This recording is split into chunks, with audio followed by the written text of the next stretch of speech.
Hello, Stuart. How are you today? Hey, Flow Rider. I'm pretty good. I'm pretty good, buddy. Flow Rider. That's the third time somebody's nicknamed me that now. Yeah. And they're all three separate people who've got nothing to do with each other and never met. That's strange, isn't it? It's almost as if it's a really obvious nickname to come up with. Yeah, but I'm not a black rapper from Florida. No. Do you know I only found out he was from Florida the other day? I thought it was just a coincidence. That's honestly the truth. That's how little I regard hip hop music. I was like, he hasn't noticed this obvious pun. He has noticed it. Wait, he has? He came up with it? Oh, right. Yeah. So, are you drinking anything today? I am drinking anything today. I am back. I've gone back to my roots, gone back to loyalty. I'm drinking the most refreshing, light-tasting lager beer from the Canadian Rockies, Coors Light. Well, okay. In that case, I have gone back to the black sellotape red cans that I've drafted from the canal close to Amsterdam, called the Amstel, but it's definitely not Amstel. Have you really? Yeah, I've got. Wow, what a nice coincidence. That's almost as if we planned it, but we haven't. We don't. We just randomly. I just got whatever tickled my fancy. I'm like, yeah, I do have scotch in, but I didn't want to have scotch. Or just a couple of beers. Because, I'm a working man nowadays. I can't splash on all the goods. Yeah, I just did the same. Went back, I thought, what do I fancy? And it turns out I fancied a refreshing, light-tasting beer. I guess we just revert to type. I guess that's what... Yeah, it's just probably the ones you see, like, I need beer, I'll get that beer. Because I usually buy this. To type. Yeah. Yeah, okay, tell the good people why we're here today, anyway. Well, we're doing another TLDR at the movies, aren't we? TLDR I think people might be knowing this because they see the title of the video before they actually listen to the audio. Yeah, I know, but you've got to be professional about it. I mean, I listen to the Attitude Era podcast. Professional? And they, they introduce it every episode, even though it's in the description. I go on their website to get there, and, Okay. You just got to... Brandon, you've got to brand the show. After two action movies, yes. Avengers Age of Ultron and Jurassic World, I do believe it was your girlfriend that suggested that we don't just do action movies. Well, she did mention it, yeah. So, Ant-Man came out this week, obviously. So, what are we doing? Huh? Triple then gum will make you smile. Triple then gum, it lasts a while. Triple then gum will help your mister to punch that breath right in the kisser. Triple then gum. Huh? We're definitely not doing Ant-Man. That's right, we're not doing Disney's Pixar's new classic, Inside Out. Inside Out, yeah, new classic. Because what do you want to hear is a 31-year-old man and a 25? Good guess, well done. Aha, in one go. And a 25-year-old talk about a children's movie. A children's movie. I think it is officially a children's, or is it considered a family movie? Well, this was something else I was going to say as well. It was a you. I mean, we'll get into this a little bit down the stretch here, obviously, but me and my girlfriend, aforementioned girlfriend, were talking about this when we came out of the cinema. I don't know what age group this was aimed at, because I know if I had like a 6, 7-year-old and took them to see this, I would not expect them to have a fucking blues clue what was going on. They would just see the pretty colours and the slapstick. That's what she said. Hey, that's what she actually said, though. That is actually what she said. That's what she genuinely... I think that's the first time I've ever said that sentence. And meant it sincerely. And meant it legit. Yeah. No, someone actually said something this time, lads. Like a clown into bondage. Looking at the pretty colours and experiencing the slapstick. Yeah. Yeah, I guess so. Apparently, this recording obviously isn't for children. No, this has not got the same certificate as the movie. We could release it, could edit it, I suppose, release a family-friendly. Should we? Would we? I don't think it would adhere to the rest of our material. No, neither do I. It'd be very jarring, it would be disenfranchising. It would be, yes, disenfranchising's a good word. Yeah. It's a good word for hangman. Yeah, I suppose it is. Right, so Pixar's, I have to say, I didn't pay much attention that they were bringing this out. And it wasn't until you said, Inside Out, that I was like, okay, let's see what this one is about then. I'm like, okay, so basically they made Herman's Head the movie. Herman's Head? What's this? Oh, I don't know this. You know this, or do I have to explain this? Yeah, no, this is new to me. I don't know what this is. Herman's Head was a comedy series for 3 seasons long, which basically featured the exact same concept. It was a guy, and then you saw into his head and there were 5 people on a sofa Yeah. arranging everything in exactly the same way. So this Herman basically is a human Voltron, controlled by several different pilots.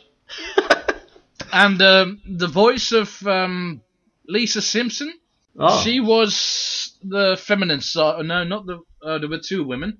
She was like, I think, somewhat neurotical. I'm not sure. It's been years. All right.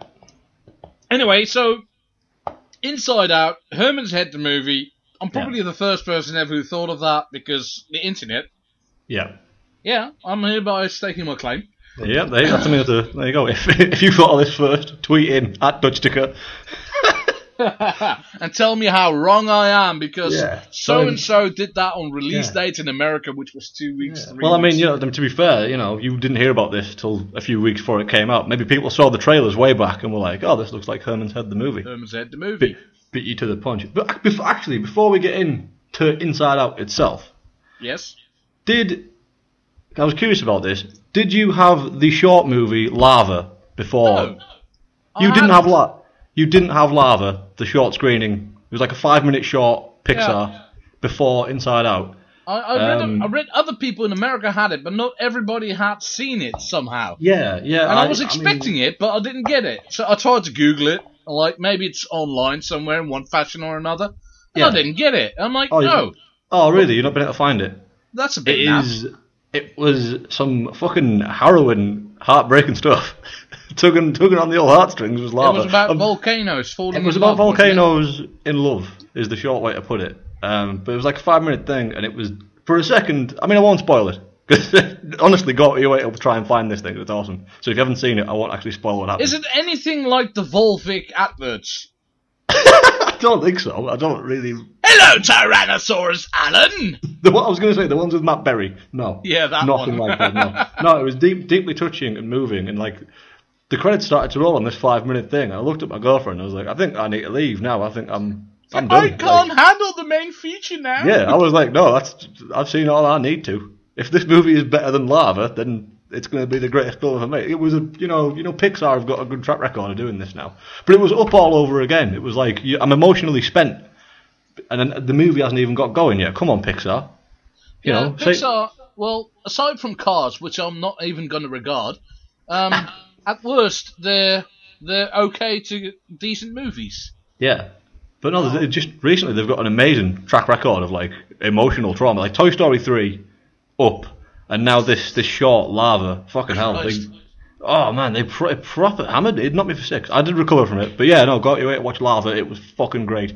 And final thought on that is, as I pointed out to someone the other day, I was thinking about the amount of emotion that I felt from this 5-minute drama about 2 volcanoes that are in love. And I thought it must be really galling for someone... You mean in lava? In lava, yep, that is a pun that is used in the film. I thought as much. Yeah, it must be really galling for somebody like E.L. James or Stephanie Meyer, who like spend years writing novels and then a 5-minute children's cartoon packs in more emotion than an entire movie franchise that they wrote. But yeah, got your way to see Lava. I'm sure it's a shame you didn't get to see it, but yeah, no, Lava was fucking great. It was one of the highlights of the feature, a little double feature. It was great. But yeah, that was a good little prelude. And then Inside Out began, and now we can get into that properly. I'll let you do your thing. Yeah, let me do my thing. I didn't see it last week. You always take the lead on these. I am actually quite lost, because for me the movie was just a series of events that just followed each other, because it didn't go the way I was expecting it to go. So I'm like, okay, they're just stumbling and bumbling through places, and suddenly resolution, and the movie was over. And I'm like, hang on, wait, what? But in the meantime, all this stuff is happening, and it's like, well, there are all these shiny lights, and I am very easily distracted. I'm just admitting that up front. But it's like, there's like this message. Every time there's like a thick message behind it. Not the single message, but like every time they've got a good concept. And it's like they're teaching kids, I hope kids, because if any adults take anything away from this, it means they must be emotionally shunted in one fashion or another. So I'm not quite sure I'm going to piece this together properly. But I'm gonna have a go. It was a complex movie. So we get your typical startup, slow start. Baby gets born, gets named Riley. Yeah, and she has her first emotion, which is happiness, joy. Joy. Yeah, joy. Voiced by Amy Poehler. Oh yeah. From Parks and Rec. And when it began, I recognised her voice, and literally from that moment on until the credits began rolling, I was going, "Who the fuck is doing that voice?"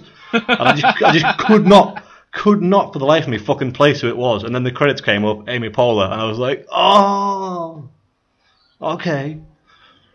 Yeah, this is why Dutch films in Dutch cinemas, there's very often a cinematic break in between. Oh yeah. So they endorse like, let's all go to the lobby. Let's all go to the not literally, but it's the idea is there. Go get more snacks and drinks. Yeah. Give us money. Yeah. So if I've ever had a situation like that in the first 45 minutes of a film, I can always nowadays whip out my phone and go who the fuck is this? Yeah, do a little Googling. Yeah. Yes, I knew it. Okay. Because I did have this, and luckily, in this movie, and we're going to get to that later, and I'm like, okay, who's that? I know the voice, and I don't know. After I got my beer and popcorn. Yeah, I mean, this was a theme for me throughout the film. A bunch of, there was people... So I recognised joy and I recognised fear, but I couldn't place either of them.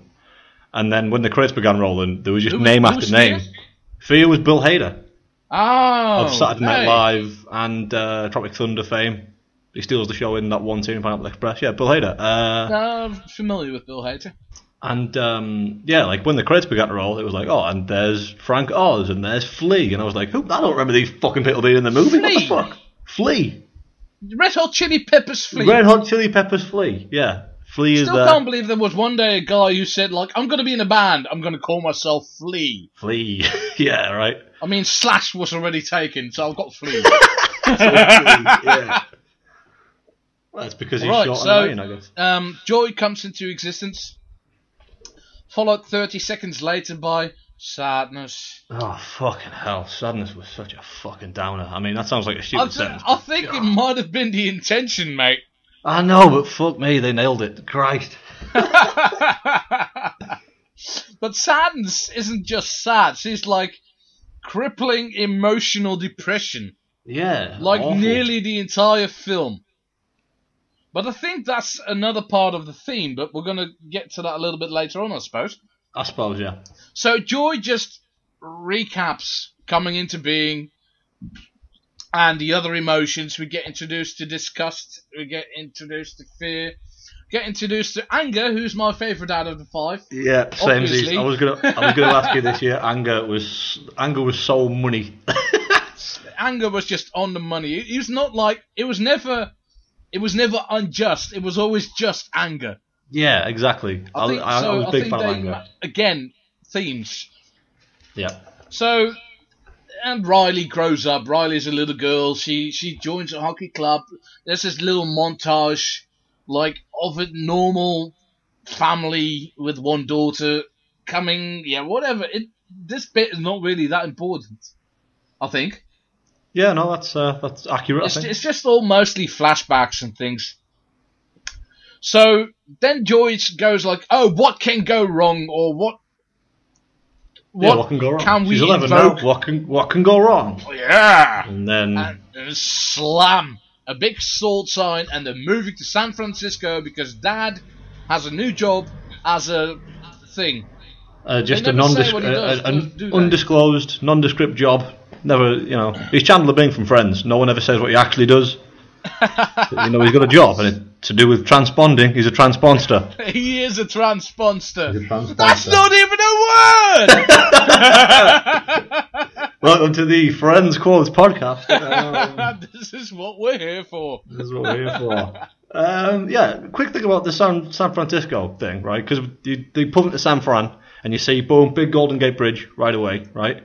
Yeah. And I've got a theory about this, which I've never looked up. It's just that bridge is in more films than some actors. Is there a reason for that? Like, is there some kind of tax thing about it's cheap to film the Golden Gate Bridge? I think it might just be because the Golden Gate Bridge is a very iconic thing. For but I mean, so is the Statue of Liberty. But that doesn't pop up nearly as much. Yeah, but like I said, it's a very iconic thing for the west side of America. I guess. Where most Hollywood films tend to get filmed. Yeah, I guess so, yeah. Okay. Especially that makes sense. In earlier years, because nowadays they can fly everybody to China for like £1,000 or whatever, just to get the government funding or whatever. Yeah. So in the past, this is why all frogs go ribbit as well, because the indigenous life of around Los Angeles and San Francisco, the frogs go ribbit. No way. Yeah. Oh, this is blowing my mind. I'm glad I asked this trivial question. This is more QI I'm using. All right. Wow. Oh, frogs around here don't go ribbit. They go really low growled. That's a brilliant. That's some onomatopoeia for you. Anyway, they're in the car. All the emotions are bantering, and you get to know like how the memory system works. I think at this point. Yeah, around about then. Yeah, so they're like every emotion creates these big marbles, and these marbles are memories, and at the end of the day, they go into the long-term memory, and they get flushed away, and we don't see what happens until later on in the film. Yeah, they just get sent off to memory. I like that. Like they set up the concept of like almost running the mind like an office. Like, they get sent off to memory now. Oh, we are a business. We have to do things this way. Yeah, and they get sent off to memory, and it's like you never see. Oh, well, you do later, but it's like they get sent to that department, and that's it. I work in an office building. Honestly, one department never has a fucking clue what goes on in the other departments. Like, I like the way they did it. They presented it brilliantly. It was nice. It was a nice visual shorthand as well for the different parts of the brain. Yeah. So we get at first, you see most of the marbles are big and yellow, so they belong to Joy. And we have Joy trying to run the entire emotion spectrum, let's say, constantly. Like, she's in charge.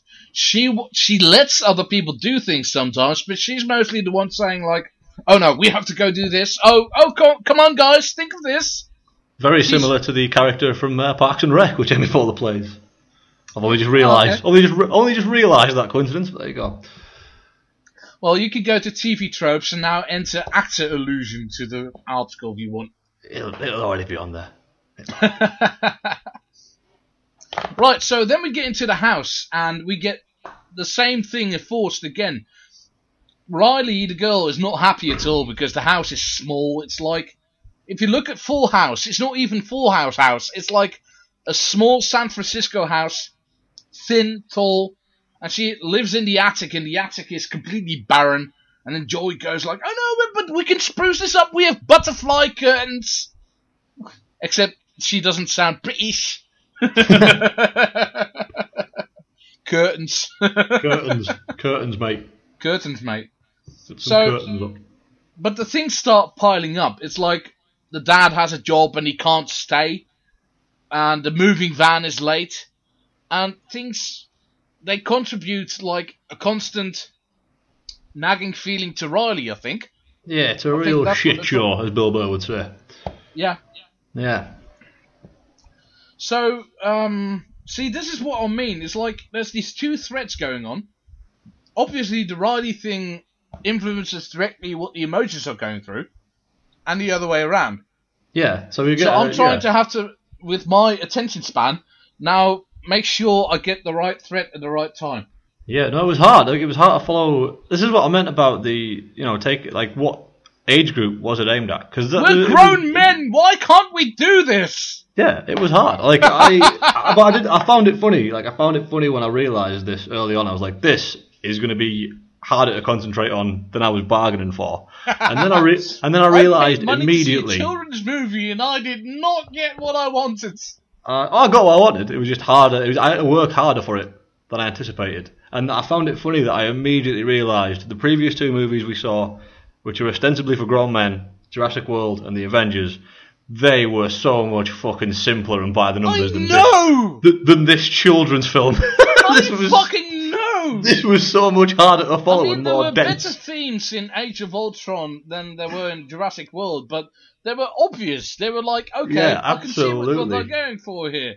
Yeah, And it was here I'm beating you actually over the head with actively this shit. thinking, like, is this part of this, or is this part of that? I don't know. Kids' movies are fucking tough, man. Fucking hell. I've got new respect found for kids. Yeah, I know. God. Christ, they have to learn this stuff all the fucking time. All the time. Is it always this difficult? They can't go back to Age of Ultron. It's got like a 12A rating. Anyway, Riley... No, let me just... she tries to cheer up the mood by playing hockey, and then the dad gets called away. Yeah. So And they go to a pizza place. We do go to a pizza place. We get. I mean, we can kind of gloss over this, but there's a little sequence where we get sort of. There's always like a little, because Joy, as we said, is trying to control everything, and she keeps giving Riley all these good ideas, like, oh, we can have the curtains, and then it's like, oh, And but it they just aren't here. keeps piling on. But they aren't here yet. It's, oh, we'll play hockey, but then Dad has to leave. Oh, we'll get pizza, but then it's got fucking broccoli on it for some reason. Which she fucking hates. Yeah. TLDR fun fact, in Japan they replaced the broccoli with green bell peppers. Did they really? Yeah, because broccoli is actually appreciated in Japan, but kids don't like green bell peppers. So my question to the people of Japan, all of you who are listening, what the fuck? What the fuck, lads? I mean, I like broccoli, but come on, green bell peppers on a pizza, that's the fucking shit right there. I like broccoli, but green bell peppers I can put in anything I cook. Absolutely. Big time. Big time. Yeah, I also, like...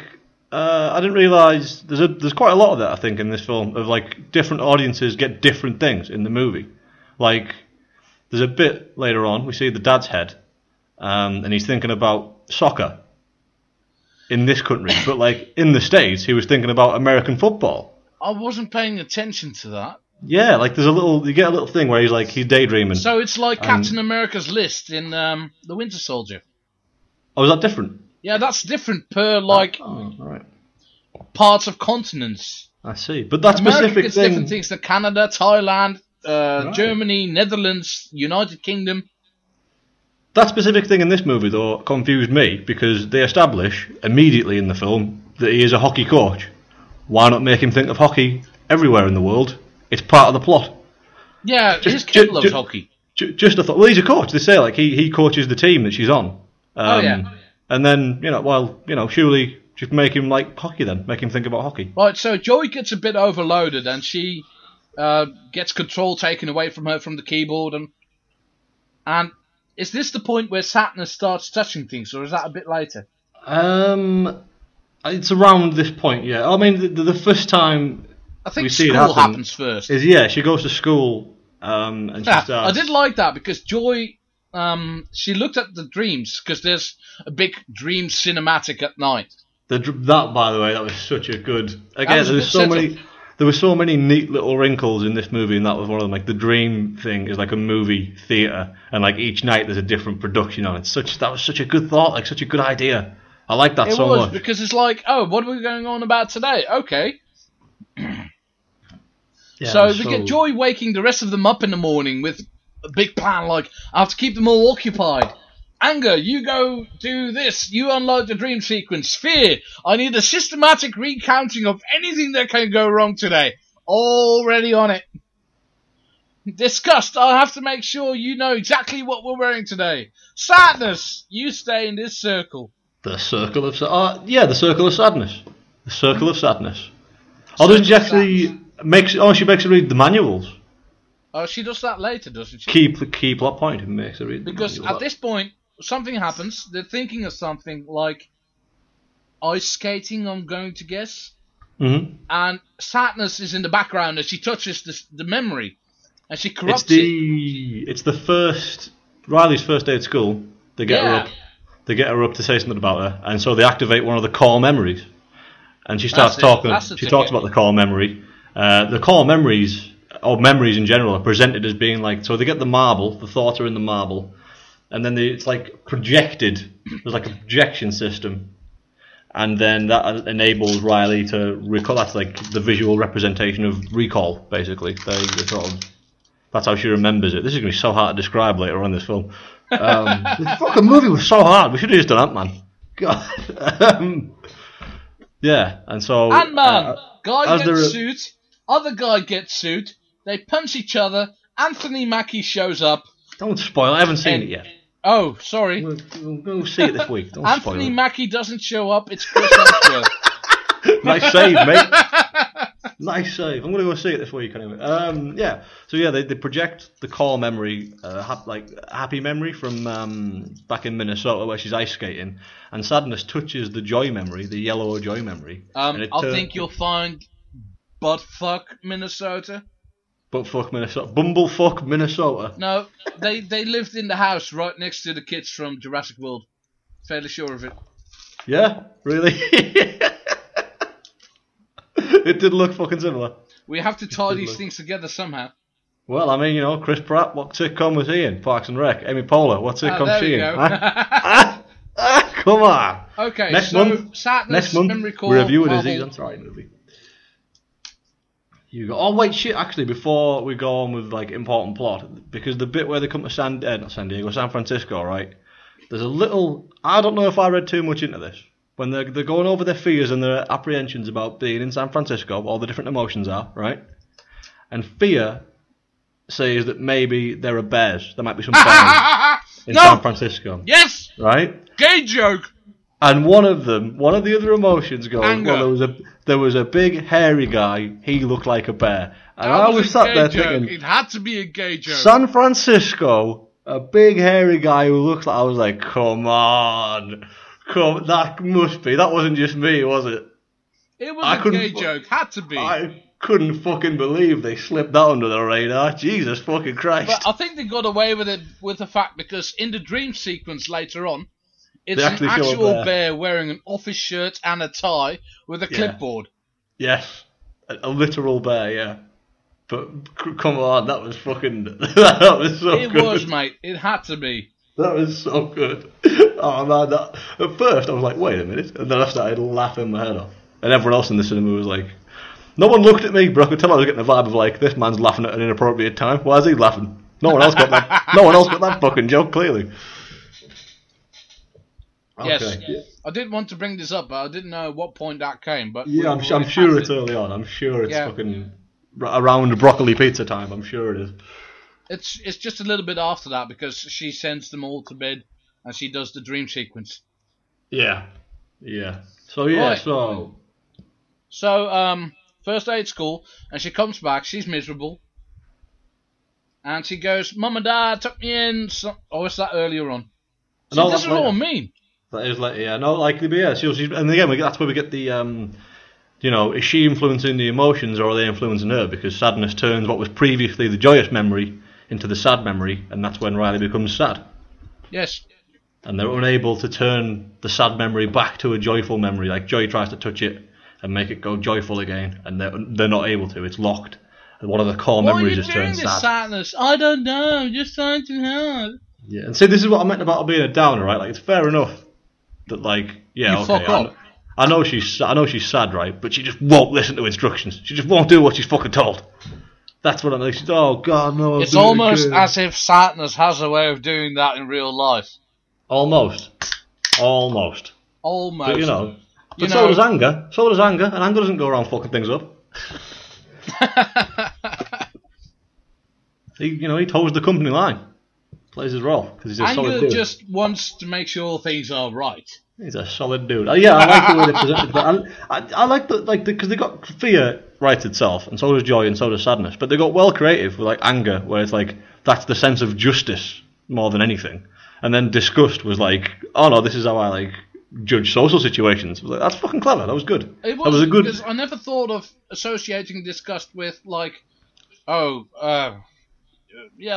Exactly what do I wear? Or I don't like this girl. It was clever by the writers. It seemed like she was just broccoli, but then it wasn't just broccoli. Yeah, no, it was everything. It was good. It was clever. It was a clever little workaround without having to have a million billion characters to decide everything. It was good. It was a good... Also, I'll say up front right now, okay? And this is obviously being committed to record. I'm a little bit ashamed of this, but I'll live with you. You masturbated. I thought disgust was kind of hot. Okay. I think disgust was more hot than joy was. I like the way that you, rather than condemn me for being weird, you try to find like a. No, I want to try and I'm not going to condemn him, but I'm not going to agree. there's like a middle ground I in need between. to find a compromise. I'm not going to go on rule34.net and be like, disgust Pixar movie. I am.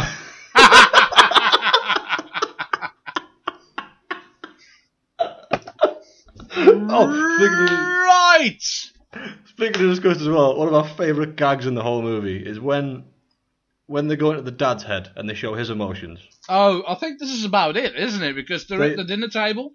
Yeah, they got the dinner. Oh yeah, okay, so this is going to tie in. And then the mum is like, and we go into the dad's head and it's like, she's doing the face again. What does she mean? What do you want, woman? All the great banter from the trailer, yeah. And then we get to see all the dad's little emotions. And they're all the same. They're all like... Yeah, they all look like him. They're all like dads with moustaches. Yeah. Even disgust in dad's head is still a female, but has got like a crew cut and a moustache, but it's still a female. I didn't notice that. It made me laugh so hard that it was still clearly a female, but with a moustache though, just because he's got one. It made me laugh so fucking hard. That's funny because the other way around, it doesn't work like that in the mum's head. No, like, it's not like a... Yeah, anger isn't a guy in drag in the mum's head. Exactly!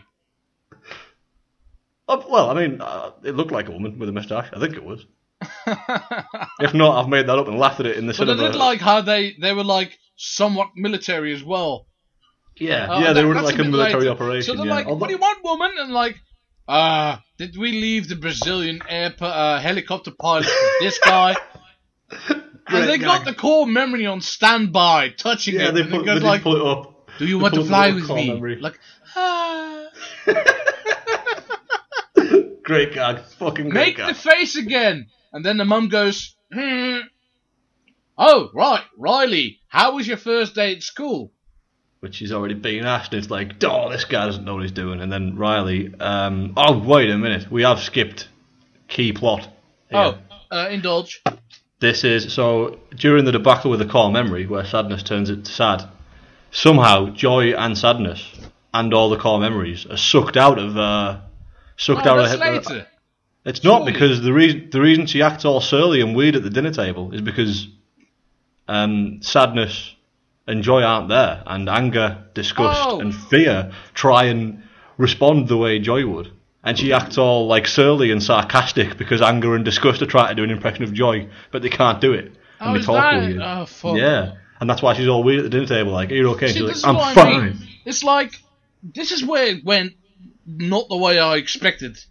Because I didn't expect them to go on a series of unfortunate events inside of the brain with two of the emotions. Yeah, no, did I. Like, it goes a little bit from that point on. Joy and sadness get sucked out of the command center, and they go down to headquarters. Good joke. And they go down to long-term memory. And from that point on, it goes a little bit Fantastic Voyage, where they're it's like moving how around do we inside get back? Riley. We go back through. Yeah, I absolutely Friendship did not. Island, Hockey Island, Family Island. Yeah, I didn't expect that all the different islands of Riley's personality, 5 key aspects of her personality, are represented in islands. And then they go down into, they have to travel across the various islands. It's just stuff that people find important. Yeah, it was just fucking... I don't have a Hockey Island. It was so fucking complex. God damn it, this film. Let's never do a Pixar movie again. I know. So, the dinosaur next then? Yeah. Yeah. Joy and sadness are sucked away, obviously, because they're the two ones that don't understand the other at all.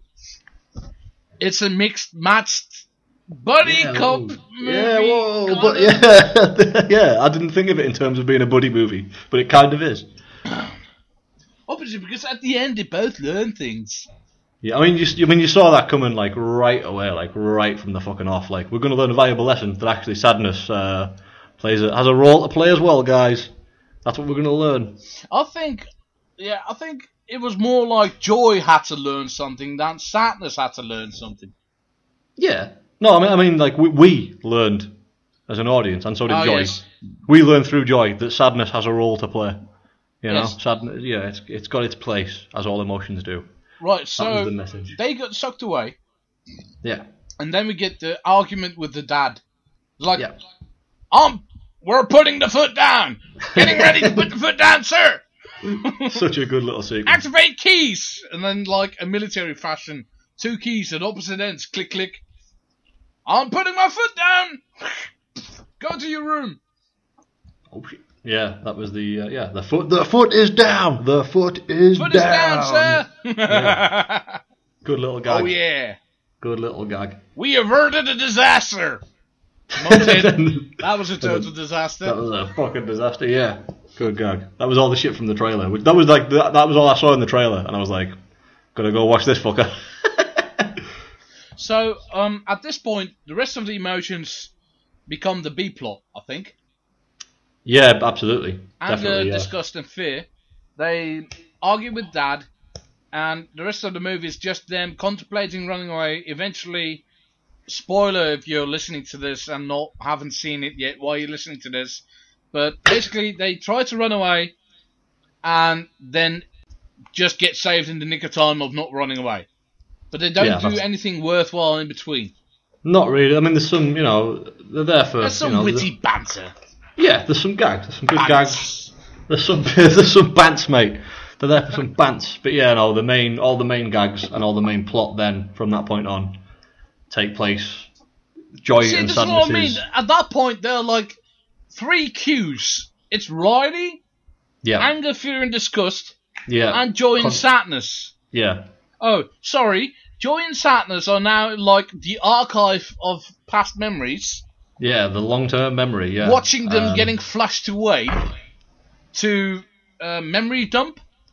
Yeah, they got the memory dump, yeah. Trying to make the long way around back to HQ headquarters. Yeah, because when Joy tells Sadness, she tries to fob her off earlier on, giving her the job of reading the manuals, that's where this comes back in, where it's like, oh, we need to get back through long-term memory, which is Joy like needs sadness. A big fucking maze, but Sadness has read all the... Joy manuals. Needs sadness. Themes. Joy needs sadness. Hey, subtle themes. Themes. Fucking hell, look at that. Subtlety. Are we doing it right? Subtlety. Hey, Jurassic World, you could learn a thing or two from this movie.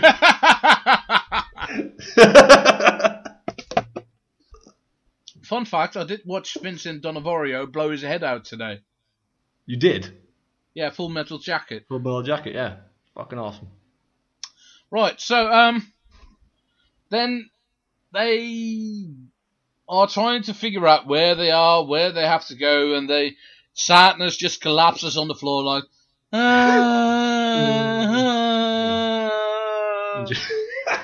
and Joy has to literally drag her around while Sadness...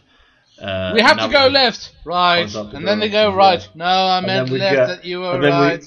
And then we get 2 great characters who work in long-term memory who are flushing away stuff to the memory dump. Was one of them Ratzenberger? Yes, Roland Ratzenberger. Because I was like, when did I hear him? It had to be one of those guys. It had to be. Yeah. And they're like, oh, we decide on what to keep. Oh, we keep this one. And then sort of bubble gum. Yeah, no, it was such a fucking awesome joke. Like, Joy is furious. All these memories are fading and being flushed away, like all these great memories that Joy is like, oh no, that's really important. That's really important. And then there's this shitty bubblegum commercial theme song, and they're like, no, we can never throw this one away. In fact, sometimes we send this one up to headquarters just for no reason at all. Now. And then you get anger like, this one again? Triple deck gum. There's such a fucking good joke. Like, that idea is so good. And then that joke comes back later on, and it is the best joke of all time. I want a T-shirt that says Triple Deck Gum on it. I'm not even joking. Like, I want a Triple Deck Gum logo T-shirt. It was such... it touched me so greatly, that joke. You might get your wish in the future. Pardon? I said you might get your wish in the future. Well... there have to be Pizza Planet shirts, so they'll be bound to be Triple Deck Gum shirts. Yep. I'm happy you remember the name of the gum, because I didn't. Because it is my favourite joke in the thing. The song was literally in my head for a while. It had a big effect on me. What can I say? The joke had a big impact on me.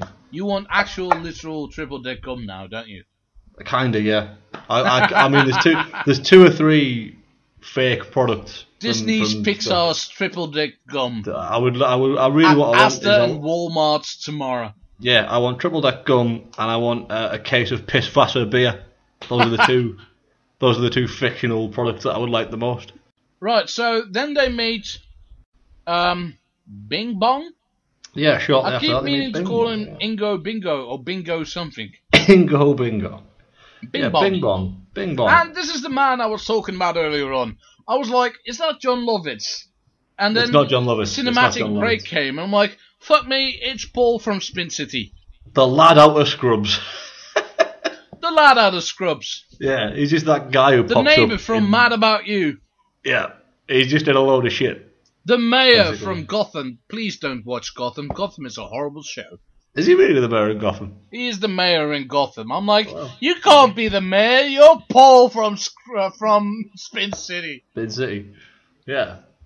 I can't take you seriously. You've got a funny face.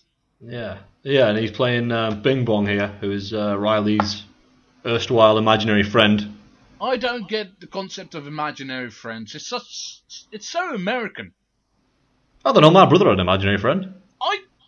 That's the first time I've heard of a person in real life who legit had an imaginary friend who's not from America. Yeah, he did. He had an imaginary friend. I just had various recurring, imaginary terrors, I suppose you would say. Terrorists or terrorists? Terrorists? Fuck, terrors. Like when I would wake up in the middle of the night and I would be visited by imaginary, spectres. Well, that's a lot less amusing, isn't it? Yeah, it was horrifying, yeah. Anyway, Bing Bong is a pink elephant, but he's not just an elephant, he's a pink elephant dolphin.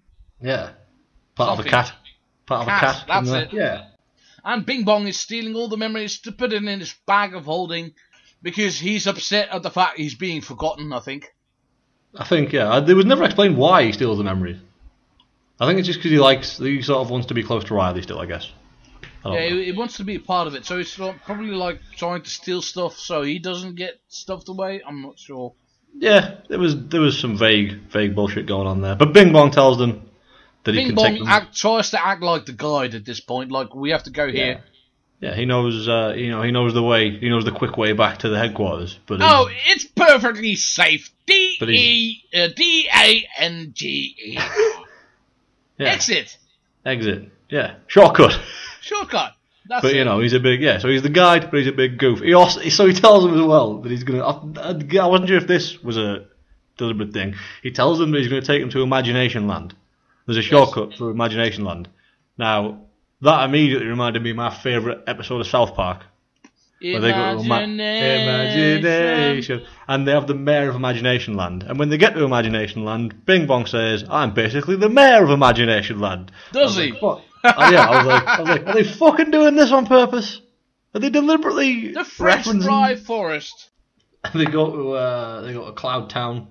Yes. And Bing Bong. And he kills someone. Blows someone away, and then the gag in the credits. Not in the credits, towards the end of the movie. Yeah, no, his wife. Yeah, so Bing Bong blows this guy away, literally blows him away, and then later on, right at the end of the movie, she's being, because that's a little throwaway gag, and I was like, that's the end of that, we've seen the last of that joke. And then about an hour later, it comes back again, his wife is being interviewed by two cloud cops. What did they look like? And you say your husband was blown away by a giant pink elephant, and then, Riley runs through, not Riley, rather fucking Joy runs through and obliterates the second cloud. And as one of the cops is going to call it in, the other one's like, no, this is Cloud Town. Cloud Town's a rough place where this kind of shit happens all the time. People are always getting murdered. It's a Chinatown reference. Is it really? Yes. Is it really? Yes. I didn't know that. Did not know that. Didn't get that one. Fucking hell, these references in this movie. Fucking hell. It's almost as if this is meant for not just kids. Yeah, almost. Almost as if, right. I'm not quite buying it. So they go through this. I forgot what it was. Was it like a decompression chamber? It's the abstract thought. It's like abstract memory, like abstract thoughts. or something like that. It's where the abstract memory is kept. So they were basically devolving into weird memories. They're becoming abstract thoughts, yeah, and there's a lot of abstract art gags in there. Like they turn 2D, so they have to turn sideways and shit. Yeah, it was really clever. Too clever for this podcast. I was going to say too clever for a Pixar movie, but apparently not. Well, yeah, too clever for a fucking Pixar movie. Yeah, God, that was the point. So they managed to get through that. And they take the train of thought. And I did like that. Yeah, the train of thought. That's a good gag. That's a good joke. It's a literal train. It's a literal train. And they asked Bing Bong, like, oh, where's it going? He's like, I don't know, it goes all over the place.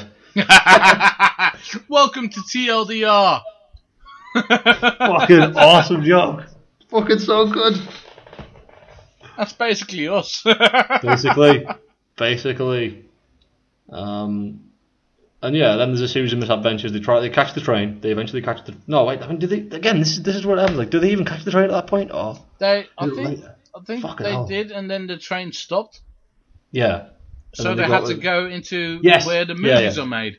Yeah. So they go into They have the great idea that they're going to crash the production company where the dreams are made, and they're going to create a dream which sort of shocks Riley awake, so that the train of thought can get moving again. Yeah. Yeah, because the train of thought stops.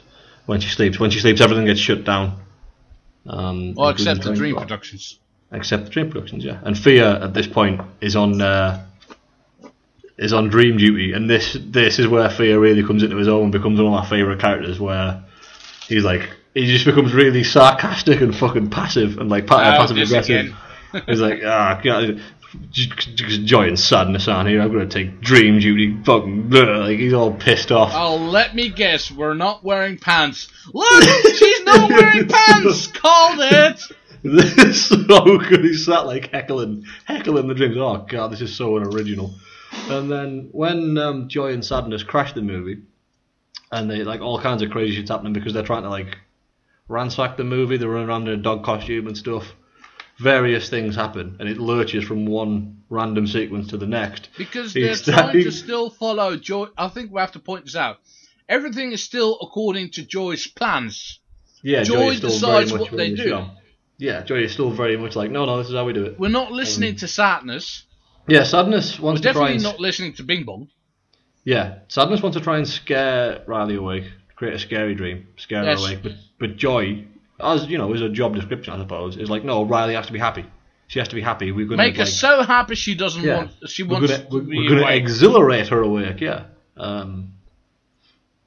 Which I mean, they specifically say in the movie well, that's never happened before. Well, let me tell you, listeners, I have been exhilarated awake many a time. If you know what I'm saying, huh?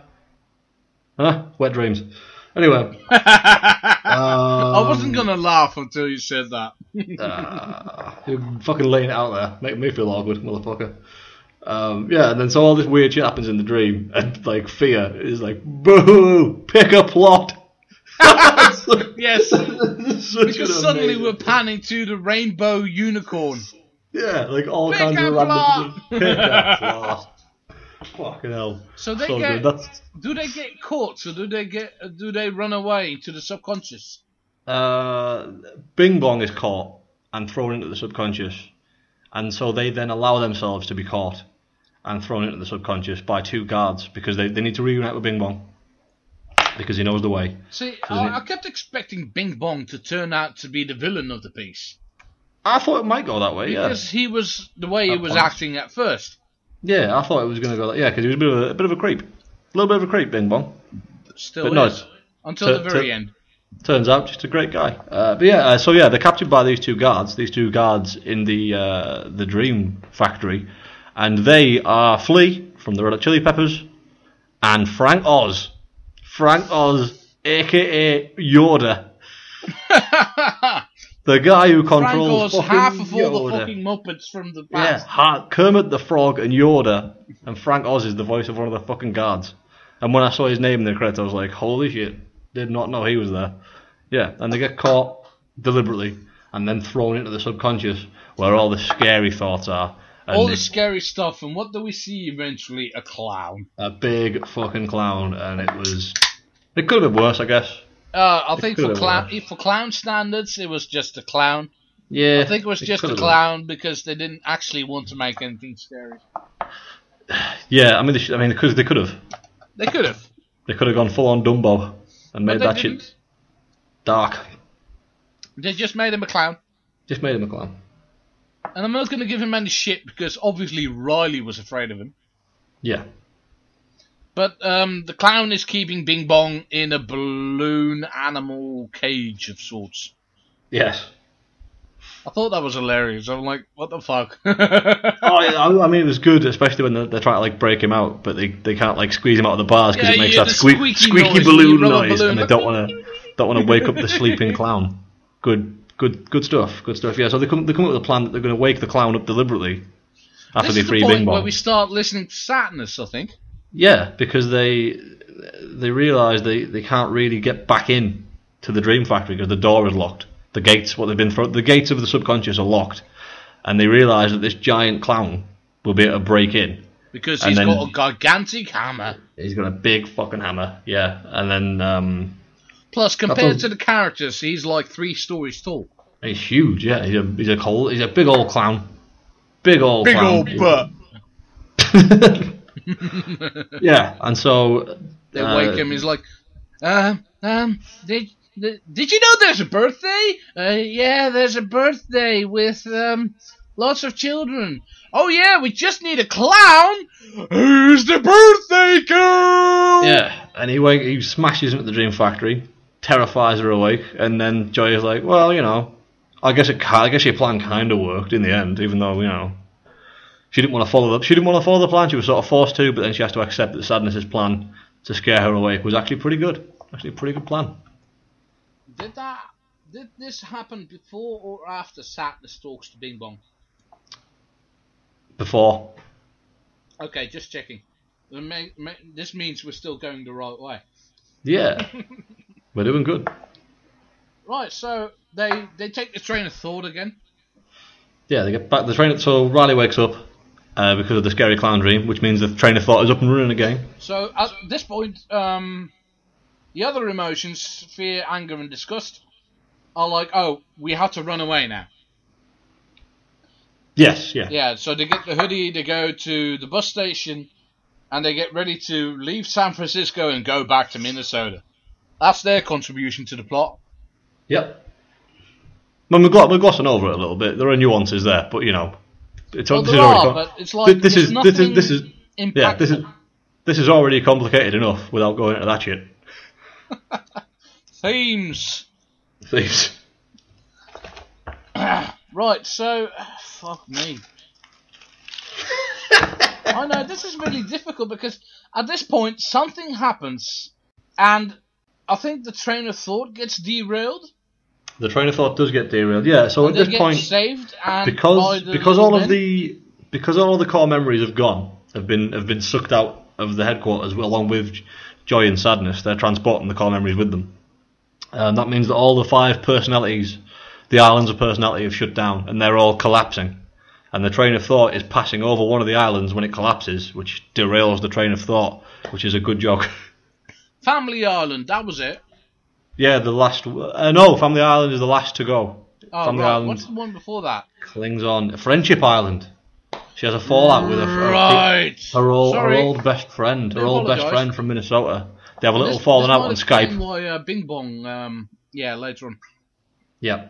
They have a little falling out on Skype, much like me and you do when we get a few too many cognacs in us. We never have falling outs. How dare you? No, we never do. We never do. We never ever do. I wish there was a hilarious anecdote we could put in here, but there isn't. Only when we talk about Skyfall. No, but that's why it's bad again, though. Sorry. That is how I talk. Right, so the train of thought gets derailed, and Bing Bong gets really upset, and Joy just tries to keep him cheered up, like, oh no, but come on, all over the fucking place. And Sadness just sits right next to him, and is like, I'm sorry. He's like, it's alright. And she goes like, you must have had, like, a good time or good memories about that. It's like, yeah, there was one time, and he just talks and she listens. Yeah, and he cheers up. That was a little cry, a little cathartic cry. Yeah, and they little hug it gumdrops. Yeah. He cries gumdrops, by the way. He cries candy, yeah, cries candy. It doesn't really affect the plot, but he does. Yeah, that's just a fact about him. He cries candy, there you go. So, he cheers up after crying, and Joy goes up to Sadness like, what did you do? He's like, well, he was sad, so I just listened. Yeah. Themes, messages. It's like we need sadness because every now and then you are just sad. Yep. So through sadness you can get joy, and this is like why the two of them are together. So then we go. Oh fuck! Where do they go? So they find a recall tube. They're on the final island, Family Island, and they find a recall tube. Joy gets in. That's it. Joy gets in. Steals the core memories. She gets all the core memories. Tells Sadness to fuck off. Yeah, because Sadness is about to get in there with her. And then the core memories start to turn sad. And she's like, no, you can't come in because Riley needs to be happy. And she slams the fucker shut. Boom. Slams it shut. And off she goes, getting recalled back to headquarters. And then she goes down? Yeah, because Family Island starts to collapse. Get there? Because Family Island begins to collapse. Oh, he falls off, is it? And Joy falls back out of the recall tube, and I believe it's Bing Bong rushes to the edge of the thing, tries to save her, and then it all collapses, all the edge of the island collapses. That's it. And then Bing Bong and Joy and all the core memories fall into the memory dump. And it's like, oh shit, because if you go in the memory dump, you're forgotten about forever. You never ever come back. You never come back. Soylent Green is people. If you go in there, you're gonna get turned into some Soylent Green and get eaten. Soylent dump his memories. Soylent dump his memories. Yeah, so they go to the memory dump. So Bing Bong and Joy are in the memory dump, and this is actually the point where I thought, this movie is actually about a kid turning depressed, actual legit depression, I need medication in order to cope with this kind of thing. She's lost the joy, she's lost the sadness, she can't access certain emotions anymore. She's going to end up on medication and needing counselling for the rest of her life. I had a similar thought, yeah. She's got an emotionally flat existence now. She's terrible. Yeah, she can only disgust, fear, or anger. I'm like, oh, that's a fantastic life to live. When you put disgust, fucking hell. Well, disgust is in there. It's fear, disgust, it is. Yeah, anger. It is. But when you think of it in that that way, good God. It couldn't have been happy. No, because Joe was somewhere else. Yeah. So they start reciting the Triple Deck Gum song, don't they? No, they don't. Oh no, that's it. They start singing the Bing Bong song. Yeah, because Bing Bong gets all upset and he's like, "Oh, because this little go-kart. That's it. He lost his go-kart. His little rocket that they were going to fly at the moon in. Yeah, the rocket is powered by his theme tune. So there's all these trivial bits that we that's not important. It all fucking comes back. Well, God, this movie. They're this movie. The bits, but they're not extremely important bits. It's okay, we now have the rocket, but he was sad about the rocket. That's it. Yeah, but get to them eventually. Yeah, but it's important that it's fueled by the song. There's a song that you sing that fuels this rocket, and Joy realizes if they sing the song, the rocket, which is in the memory dump, will sort of make its way to them, and they'll be able to use the rocket. Their way to the rocket. Yeah, they'll be able to fly out the memory dump. So they do the fight or flight, and they launch off, and they fail. Yeah, absolutely fail. Yeah. 2 times, 3 times. Yeah, and at this point, Bing Bong, his hand disappears, and then his arm disappears because he's being forgotten about. No, not yet, because... No, it does, gradually, it doesn't get mentioned, but it does, his hand disappears, and then they have, 2 or 3 more cracks at it. Oh, does it? I didn't see that. Yeah. I must have missed it. And then, on the penultimate attempt, they fail, and his arm disappears, and Joy's starting to give up. And then Bing Bong is like, oh no, I've got a good feeling about this one. We'll try it this one. And then he so they have one. Yeah, because he's he was already being forgotten, I think, or about to be forgotten. Yeah, he was already getting disappeared. Even before when he was messing with the memories, I think. Yeah, I guess. So this is what I thought he was going to be the villain, but eventually he just turned out to be just a part of your past that you have to let go in order to grow as a person. Oh, God, that's fucking harsh, isn't it? God. Themes! Oh, and so he jumps off and she makes it. And she's like, we made it! He's like, thank you, go help Riley, please. He jumps out, he sacrifices himself because he realises that's what friends do. The rocket can't make it because it's too heavy, and he jumps out, and Joy is able to make it out of the memory dump in the rocket without his extra weight in there, and I shit you not, oh man, did I fucking try hard not to cry in the cinema at that bit. I didn't cry, but I was like, God, I had to don't do this. I had to proper hold it together when Bing Bong sacrificed his own existence. Honestly, I struggled like fuck. This is what you do in the first 10 minutes of the movie. Like, but you don't do it now. And or Toy Story 3, but you do it at that point, yeah. Two or three people in the row in front of me crying their fucking eyes out. There was some fucking not gonna emotions. Lie, not gonna judge. There was some fucking emotions running high. Neither am I, because I was struggling like hell. There was some emotions running high. Fuck you, Pixar. You sons of bitches. I think it's because most of the movies they make are so cheerful. When they do things like this... Not anymore. They do this all the fucking time now. No, but... like what I mean. Most of the movie they make. Oh yeah, 90%. That's what I mean. It's like 90% is light-hearted, good fun, action, comedy interaction. Fucking pull the rug out. And then they got like a little bit where they go like, "Ha! We made you care for these characters. We made you think Mrs. Incredible thought her children were dead." They always do it in such a poignant way, though. They do it in such a poignant way all the time. Like you said there, like, you know, because obviously there's the subtext about you've got to put your childhood things aside and grow up, and that's sad for everyone. It is.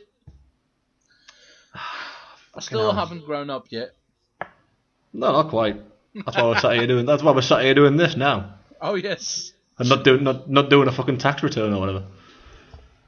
I've already done my taxes. I don't know anything about it. I can't. That's for another podcast, I guess.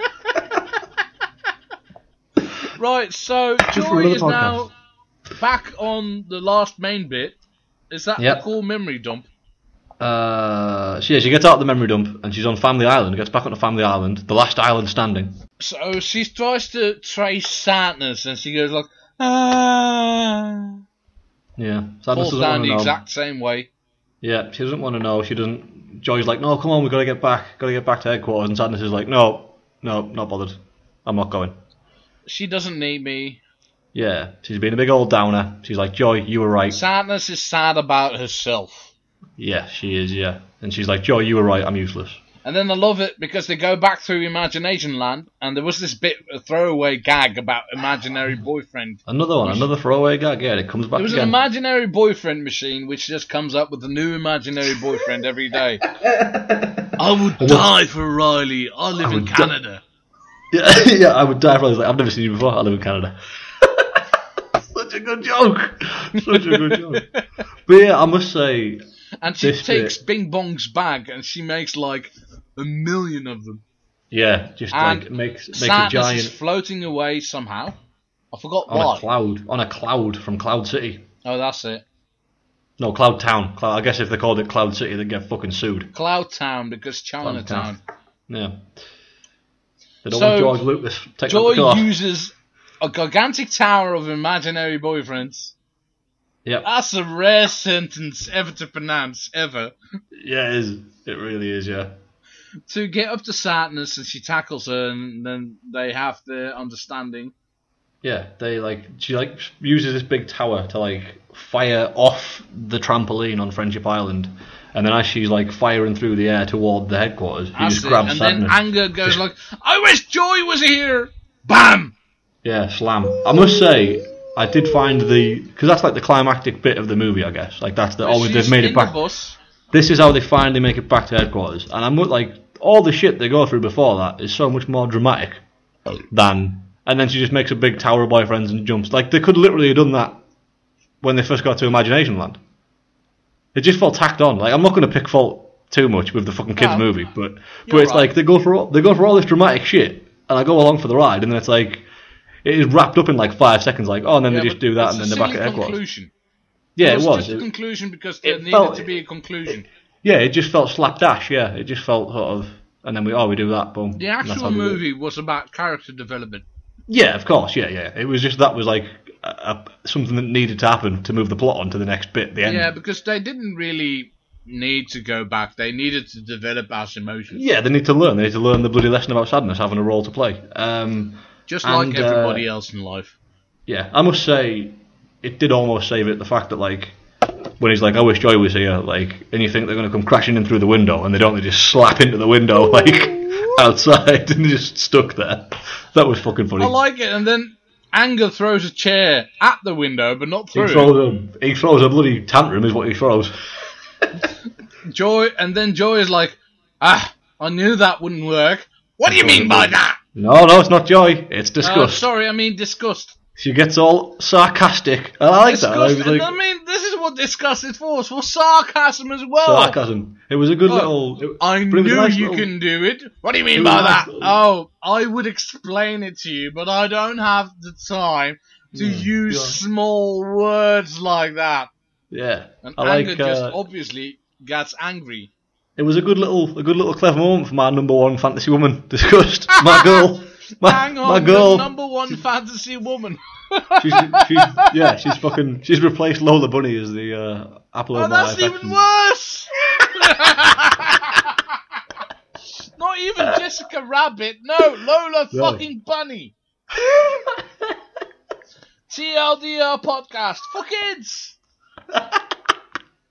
We can edit this out. No, we can't. No, we fucking can't. So my girl has a good little moment there where she gets him all riled up. This was Disgust's pivotal role in the film to rile him up. She makes him Hulk out.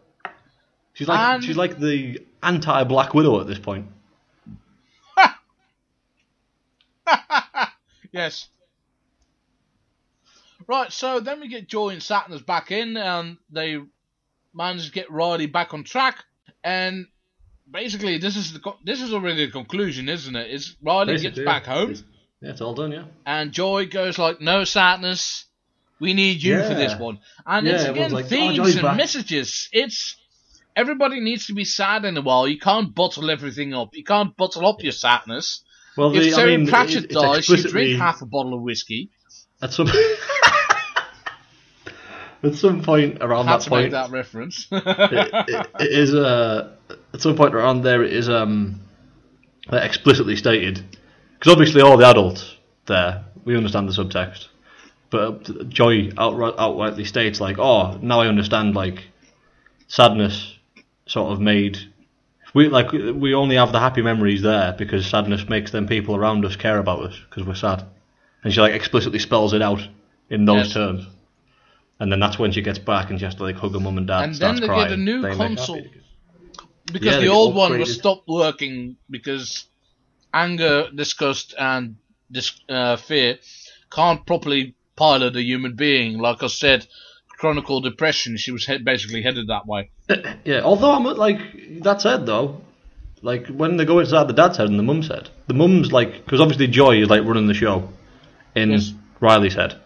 The dad's like chief driving force is fucking Anger. Yes, and what was the mum's then? Sadness. The mum's was sadness. Yeah, the mum's was sadness. That's horrible, isn't it? God bless her. It's because she left the Brazilian helicopter pilot for this guy. Yep. And I did like, later on, Fear was the one running the teenage boy's head. Oh yeah, where Riley... Yeah, Riley like is at a hockey game and she bumps into this one kid, and she speaks to him, and then it goes inside his head, and it's like just fucking sirens going off. They were actually shouting "girl" like a siren. I fucking love that. I'm not quite sure everybody picked up on that. I didn't. That's awesome. That's awesome. So good. That still happens to me now. So we learn lots of messages like you have to let go of things in your past. You get to be sad. Every emotion has several needs and applications. And in the end, I'm like, okay, it's a feel-good movie, and I feel like this is one of Pixar's best in recent years. Yeah, and I think we all learned something. I know I did. It's that I've got a weird fixation with children's animated characters. Is the lesson, I've learned you have to let go of things in the past. The lesson that I learned here is that I need to take a look at my life. I was gonna sort of ask you. It's actually would it be considered ironic that the fact you would have a wank over disgust would disgust you?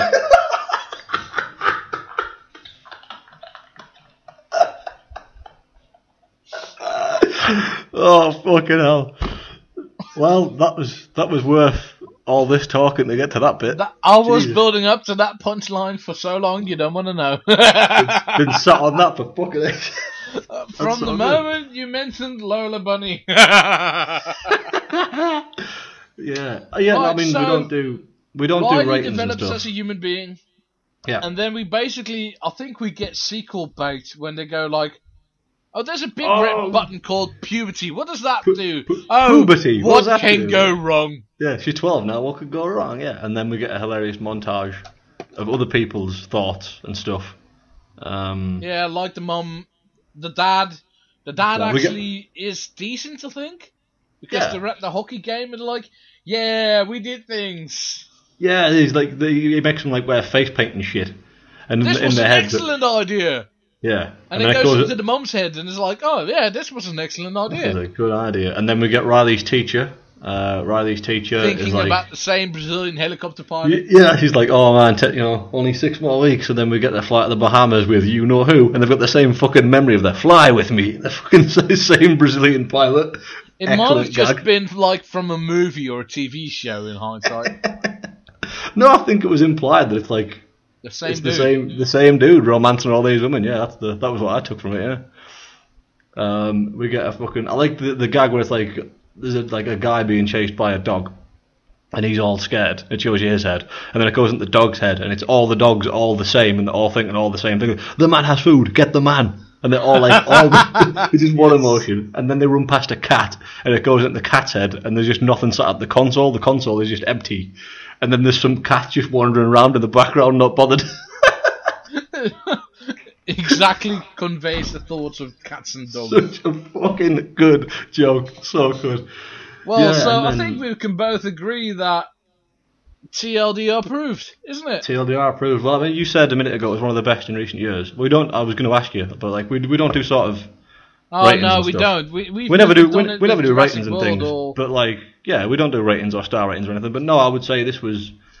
Well, when I came out of it, I was like, oh man, this might be my favorite Pixar movie. But then I was like, obviously, I'm coming off the high of the high. Yeah. But no, I haven't thought about it. It was a really enjoyable film. So funny, so many good gags in there. I am going to gestate on this a little bit and be like, maybe in a year or so, watch it again, and then be like, okay, this is how I feel opposite other Pixar movies. Yeah. It is very solid. I am awesome. Yeah, I thought it was really good. I could sit down and watch this any time. I think. Yeah. The thing is, it took me. I hold up in quite high regard, but it took me 3 or 4 goes to get through it, because the first 10 minutes of that is the best. It peaks right at the start, and it's all downhill. And there's bits where I was like, this isn't that good, and I've only watched it the once. I've never been back to it, but I could watch this again happily tomorrow and be like, this is still fucking good. Yes. I'll probably buy the DVD when it comes out. It's a fucking awesome movie. Really, really enjoyed it. TLDR approved for real. Definitely. Well, in that case, you know what I'm gonna. Does this even have a theme song? What? I did the Avengers Age of Ultron theme at the end of Avengers Age of Ultron. I did Jurassic Park theme at the end of Jurassic Park. Does this have a theme? Triple deck gum, mate. That's all I'm saying. Triple then